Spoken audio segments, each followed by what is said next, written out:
But your name was Michael Blackson at that point. My name always been Michael Blackson. But that's not your actual name, is it? It's my actual name. That was the name you were born with. Since I was 3 years old, that's the name I've had. What's your name before you were 3? I mean, it was my mother's last name, which was Bedianco. So what's your full African name? Michael Bedianco. Boy, this is what Blackson worked. Let me tell you, this is top secret. Okay, here we go. Blackson, my mom, after she gave birth to me, now my younger sister, after my younger sister, my mother gave her life to Christ. She became an evangelist, all right? When she gave her life to Christ and became an evangelist, my mother was really in with you would think she was like the 13th disciple. I mean, she was really she was like God's right-hand woman. Okay. Okay. And my mom lived this very religious life that she raised us as. And then, and my dad was more traditional guy, and, she felt like he didn't want to live that life. So because of that, she didn't feel like they belonged together anymore. Oh, because he wasn't as religious as she was. He wasn't trying to live that. That's too bad, man. I hate to hear stuff like that. Yeah. So my mother took us away from my dad. Because he didn't want to live that worship Christ in the same way. Yeah. Oh, man. Now, as an adult, you're not very religious yourself, are you?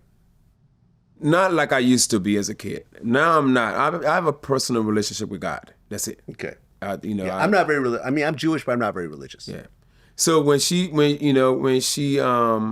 took us from my dad, she changed our name to Blackson, meaning son of a black man. That's all that is. So I've been there since 3 years old. Even though the black man is no longer around. Well, and she's like any black man, I guess. Okay.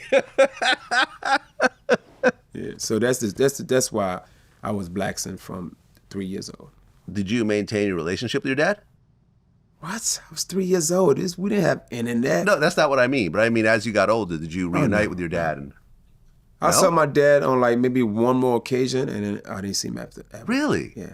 So I remember going back at 8 years old when I think at this time she was trying to get us some passports and stuff, paperwork.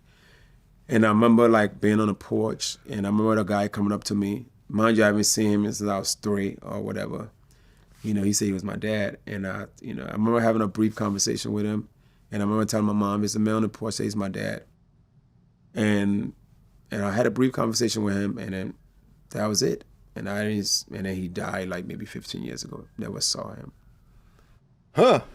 That's too bad, man. But it's so funny. I was recently, the other day, I was with some lady. I was in Pittsburgh visiting my kids.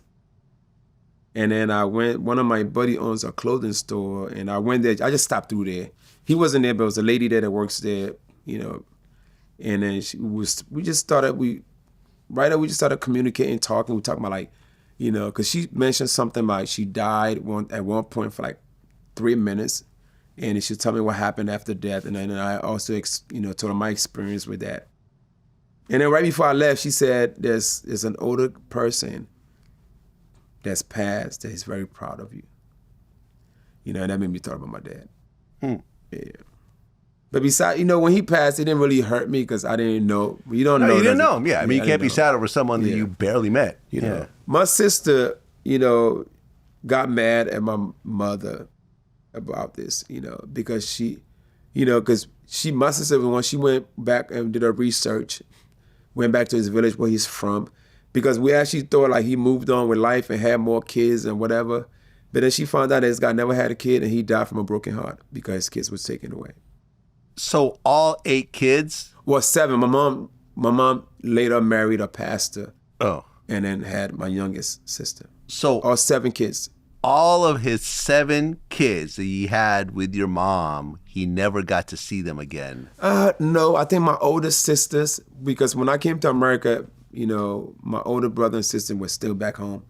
I think my older sister got to see him. In fact, my younger sister, I'm currently writing my book right now, my life story. And I hired my sister to write for me. And she's doing all the research. And my older sister did have some kind of relationship, but she didn't tell us much. And because of that, my younger sister, of course, the one that do all the research, she's mad at everybody. I said, what I told her? I said, listen, it was part of the God's plan. You know, let's say if our daddy was in our life.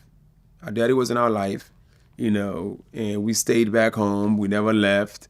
We wouldn't be where we are today, making a difference to the world. You know, so that's part of God's plan. You cannot, God had a plan, and that was part of it. Yeah. Yeah, I can see how you can look at it that way. Yeah, 100%. Look, that's how I look at it. Yeah. You know, because I would have never left the village. I've probably been happy, but I would not be changing the word Yeah. like I am now. No, people would not know Michael Blackson. People know Michael Blackson. It You'd might be just a kid in Ghana. be a kid in Ghana, a grown man in Ghana, or Yeah. a grown man in grown man in Liberia. Ghana. You'd have a family, or grown- kids, and yeah. Yeah, you know. So God had a plan for me to change, at least make a difference in Africa. I'm definitely passionate about the continent, you know, and I'm gonna do it. And mine's is, I think everything starts with education. That's why I decided to build that free school, and that's just the beginning with Ghana. I'm gonna do one in Liberia this year. You know, I want to maybe extend one to Nigeria, but I don't want to. Nigeria might be something I might think about because there's so many superstars in Nigeria. I don't want to go up there and act like I'm stepping on their toes. Like, who are you to come to my country and build a school when we have, you know, when I'm a millionaire, I should be doing this. You know, so I might ease up on Nigeria because so many superstars from Nigeria, whether it's musicians or athletes, so many rich people that should be doing these things already.